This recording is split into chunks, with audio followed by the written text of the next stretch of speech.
నమస్కారం, నేను చందు. ఈరోజు ప్రధాన న్యూస్ పేపర్లలో వచ్చిన ఉద్యోగ సమాచారం ఏముంది చూద్దాం. మొదటగా ఉద్యోగాలపై ఫోకస్, 2,00,000 పోస్టుల భర్తీకి సర్కారు కసరత్తు. అసెంబ్లీ ఉభయ సభల సంయుక్త సమావేశంలో గవర్నర్ తమిళసై హామీలకు కట్టుబడి ఉన్నాం, త్వరలోనే మరో 2 గ్యారంటీ నామాలు, అభివృద్ధిని వికేంద్రీకరించేందుకు చర్యలు, నూతన సంస్కరణలకు ప్రవేశపెడతాం, సార్వజనిక సమగ్ర డిజిటల్ అక్షరాస్యత కార్యక్రమాన్ని చేపడతాం, ఇంటింటికి ఇంటర్నెట్ అందిస్తాం అని అన్నీ ఉన్నాయి. ఇకపోతే 2,00,000 జాబ్స్ పక్కా అని, ఈ 2,00,000 జాబ్స్ భర్తీకి కట్టుబడి ఉన్నాం, త్వరలో 500కే గ్యాస్, 200 యూనిట్ల ఉచిత విద్యుత్ అమలు, రైతులు యువత ఆకాంక్షలు నెరవేరుస్తాం, 6 గ్యారెంటీల అమలే సర్కారు లక్ష్యం, వీటితో సంక్షేమ రంగంలో నూతన అధ్యాయం, టీఎస్పీఎస్సీ హెచ్ఆర్సీ సంస్థలకు పూర్తి స్వేచ్ఛ, గత ప్రభుత్వ నిర్వాహకాలతో కొన్ని అద్దర్లు, వాటిని శ్వేతపత్రాల ద్వారా ప్రజలకు వెల్లడించాం, ఇవన్నీ అయిపోయింది, ఇవన్నీ మాట్లాడారు అన్నమాట. ఇక కొలువుల జాతర అని ఇంకో ఆర్టికల్ ఆంధ్రజ్యోతి నుంచి, తొలగిన అడ్డంకులు పుస్తకాల ఉద్యోగ పనిచేయడం, త్వరలో పోలీసు ఉద్యోగాల భర్తీ కూడా పూర్తి అయిన ఇచ్చారు. ఇకపోతే గ్రూప్ 1 పోస్టులకు తొలగిన అడ్డాయికి మహిళలకు రిజర్వేషన్ అమలుపై స్పష్టత రావడంతో గ్రూప్ 4 పోస్టుల భర్తీ కోసం నిర్వహించిన పరీక్షల ఫలితాలను వెల్లడించాలని టీఎస్పీఎస్సీ అధికారులు భావిస్తున్నారు. సుమారు 839 గ్రూప్ 4 పోస్టుల కోసం ఇప్పటికే పరీక్షలను పూర్తి చేశారు, తుదికీలు కూడా ప్రకటించారు. అయితే ఫలితాలను విడుదల చేయాల్సింది మహిళా రిజర్వేషన్లకు సంబంధించి స్పష్టత లేకపోవడంతో వీటిని వెల్లడించలేదు. తాజాగా వాటిపైన ఒక కంప్లీట్నెస్, ఒక క్లియరెన్స్ వచ్చింది కాబట్టి రిజల్ట్స్ కూడా ఇద్దామని చూస్తున్నారు. గ్రూప్ 1 అభ్యర్థులకు మరోసారి పరీక్ష. ఇప్పటికే 2 సార్లు ప్రిలిమ్స్ రాసిన గ్రూప్ 1 అభ్యర్థులు మరోసారి ఆ పరీక్షను ఎదుర్కోవాల్సి ఉంటుంది. గతంలో ప్రకటించిన 503 పోస్టులకు అదనంగా ఇంకో 60 పోస్టులు జత చేసి కొత్తగా నోటిఫికేషన్ జారీ చేయాలని ప్రభుత్వం నిర్ణయించింది. అయితే గతంలో దరఖాస్తు చేసుకున్న అభ్యర్థులు మళ్ళీ అప్లై చేయాల్సిన అవసరం లేదు, కొత్త వారు మాత్రం దరఖాస్తు చేసుకోవడానికి వీలుగా ప్రభుత్వం అవకాశం ఇవ్వబోతుంది. అలాగే అభ్యర్థుల వయో పరిమితిని కూడా 2 ఏళ్ల పాటు పొడిగించాలని కూడా ప్రభుత్వం నిర్ణయించారు. గత నోటిఫికేషన్ సమయంలోనే ప్రభుత్వం 5 ఏళ్ల పాటు పరిమితిని పొడిగించిన సంగతి తెలిసిందే. తాజా నిర్ణయం ద్వారా అది 12 ఏళ్లకు పెరగనుంది. గ్రూప్ 2, 3 పోస్టుల పరీక్షలు కూడా కండక్ట్ చేసడానికి ప్రిపేర్ అవుతున్నారు. ఇకపోతే త్వరలోనే డిఎస్సి అనుబంధ నోటిఫికేషన్, ఉపాధ్యాయ పోస్టుల భర్తీ కోసం త్వరలోనే మెగా డిఎస్సిని ప్రకటించాలని ప్రభుత్వం భావిస్తుంది. గత ప్రభుత్వ హయాంలో ఇక ఇవి ఇప్పుడు కొత్తగా మళ్ళీ ఇంక ఇస్తారంట. ఒకే మార్కులు వస్తే స్థానికతకు ప్రాధాన్యం అని ఇచ్చారు. చూద్దాం. గురుకుల పీజీటీ ఫలితాల వెల్లడి, 1:2 నిష్పత్తులు మెరిట్ జాబితా విడుదల, నేటి నుంచి పీడీ లైబ్రరీ పోస్టులకు ధృవీకరణ పత్రాల పరిశీలన, ఇవి ఉన్నాయి చూద్దాం. రాష్ట్రంలోని సంక్షేమ గురుకుల సొసైటీలోని పరిధిలోని డిగ్రీ జూనియర్ కళాశాలలు గురుకుల పాఠశాలలో 2,144 పోస్టులకు 1:2 నిష్పత్తిలో మెరిట్ జాబితాను గురుకుల నియామక బోర్డు ప్రకటించింది. దీంట్లో ఇవన్నీ ఉన్నాయి. ఇకపోతే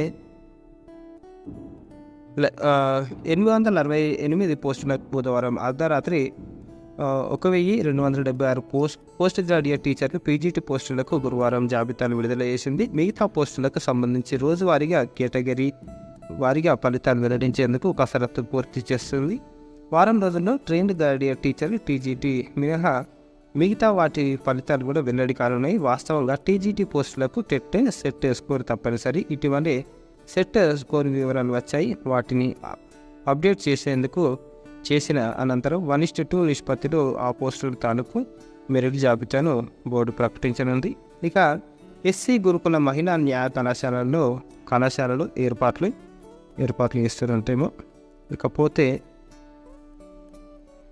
డెమో తరగతులకు ఏర్పాట్లు, ఫలితాలు ప్రకటించిన పోస్టులు డిగ్రీ జూనియర్ కళాశాలల్లో పీడీ లైబ్రరీయన్ పాఠశాలల్లో పీడీ పోస్టులకు డెమో తరగతులు తప్పనిసరి. మాస్టర్ ట్యాబ్గా సంక్షేమ భవన ఆవరణలో ఆ ప్రిన్సెస్లో ఆ తరగతుల నిర్వహణకు సంక్షేమ శాఖలు అవసరమైన సదుపాయాలు కల్పించాయి.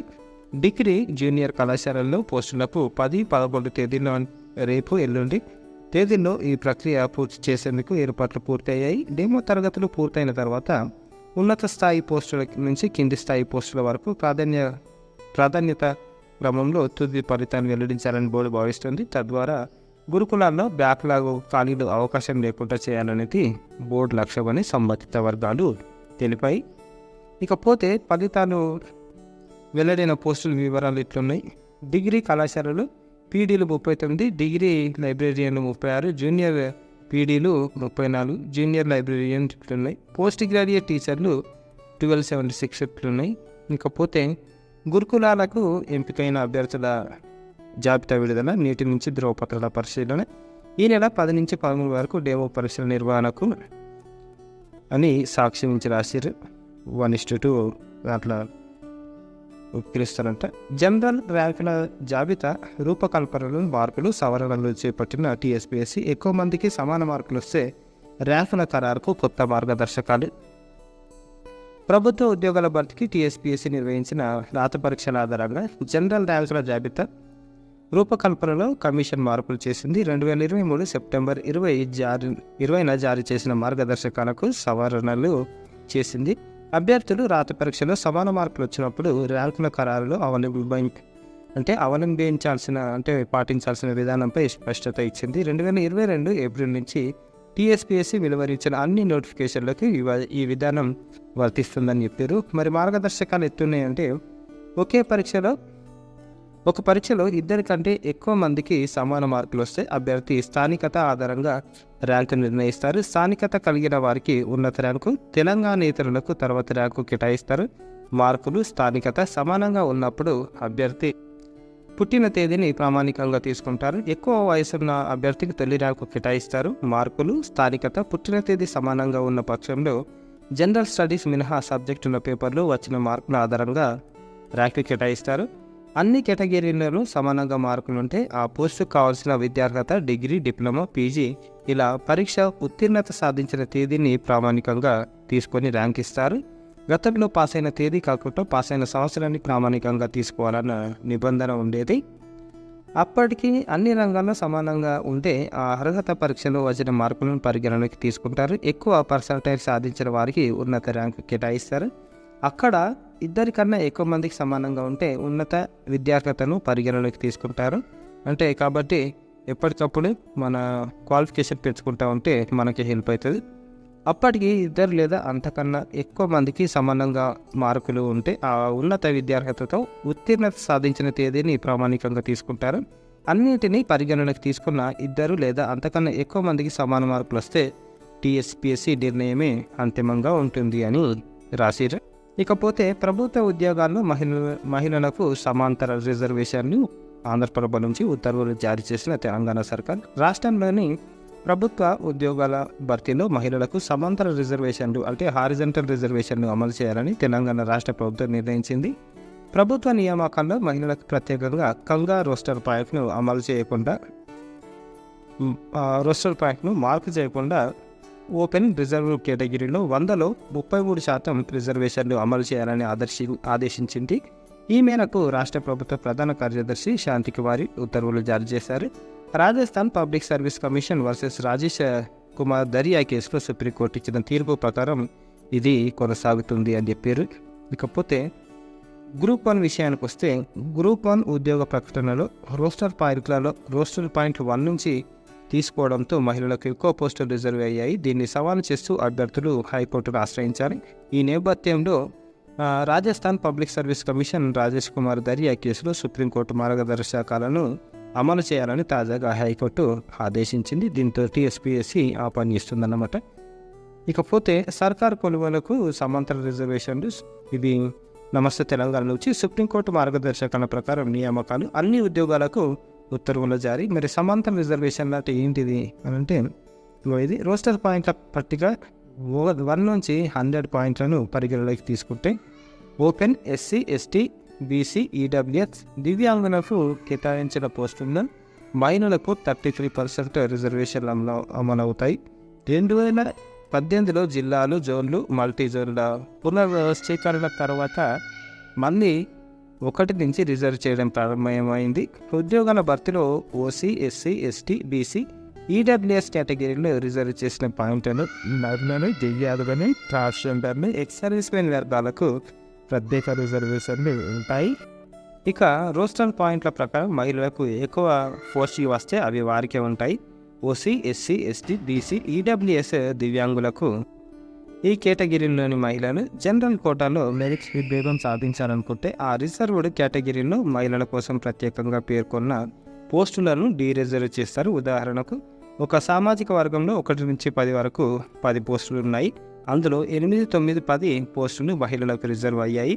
అందులో మొదటి 3 ఉద్యోగాలకు మెరిట్ ప్రకారం మహిళలే సాధించారు. అలాంటప్పుడు మొదటి 3 పోస్టులను మహిళలకు కేటాయించి 8, 9, 10 స్థానాల్లో మహిళా రిజర్వేషన్లను డీరిజర్వ్ చేస్తారు. ఆ 3 పోస్టులను అదే సామాజిక వర్గంలో జనరల్ పోస్టులుగా మారుతాయి. వాటికి మహిళలు, పురుషులు సమానంగా పోటీ పడవచ్చు. 10 ఉద్యోగాల్లో ఒకవేళ తొలి 7 2 పోస్టుల్లో మహిళలు మెరిట్ సాధించే మహిళలకు కేటాయించిన మిగిలిన 3 పోస్టుల్లో 2 రిజర్వ్ చేస్తారు. ఇక ఆంధ్రజ్యోతి నుంచి 9210 గురుకుల పోస్టుల భర్తీ వేగిరమని ఇచ్చారు. నీటి నుంచి ధ్రువపత్రాల తనిఖీ హారిజాంటల్ విధానంలోనే ఉద్యోగాల భర్తీ చేస్తున్నారు.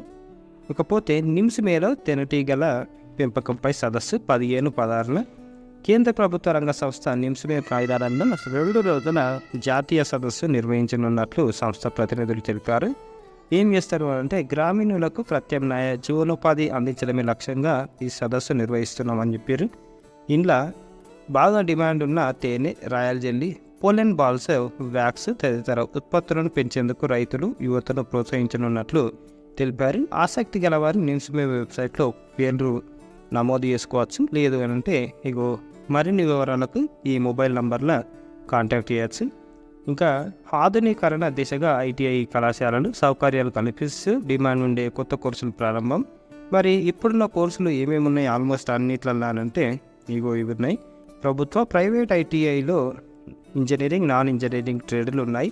ఇంజనీరింగ్ ట్రేడ్లో draftsmen, civil, electrician, fitter, electronics, cement mechanic, welder, diesel mechanic, motor vehicle mechanic, COPA. Non engineering ట్రేడ్లో stenographer, secretariat assistant, dress making కోర్సులు ఉన్నాయి. ఇకపోతే వీటితో పాటు కొత్తగా అందుబాటులోకి వచ్చేవి ఏంటి అని అంటే ప్రభుత్వం టాటా టెక్నాలజీస్తో లిమిటెడ్తో చేసుకున్న ఒప్పందం మేరకు ఐటీఐలో అడ్వాన్స్డ్ టెక్నాలజీ కోర్సులు అందుబాటులోకి రానున్నాయి. Austrian music, advanced tool, basic designer, virtual verifier, mechanical, industrial robotics, digital manufacturing technician, mechanical, electrical vehicle, manufacturing process controller, automation, advanced CNC machining technician తదితర కోర్సులు ప్రారంభాలు కానున్నాయి. దీంతో నైపుణ్యాలు మెరుగుపడతాయని చెప్తున్నారు. ఇకపోతే పుస్తకాల జాతర వచ్చేసింది. నేటి నుంచి హైదరాబాద్ జాతీయ బుక్ ఫేర్ 11 రోజుల పాటు నిర్వహణ. 365 స్టాల్స్లో 3 లక్షల పుస్తకాలు కొలువుదీరనున్న వేలాది గ్రంథాలు, కొత్త పుస్తకాలు, అలరించనున్న సాంస్కృతిక కార్యక్రమాలు.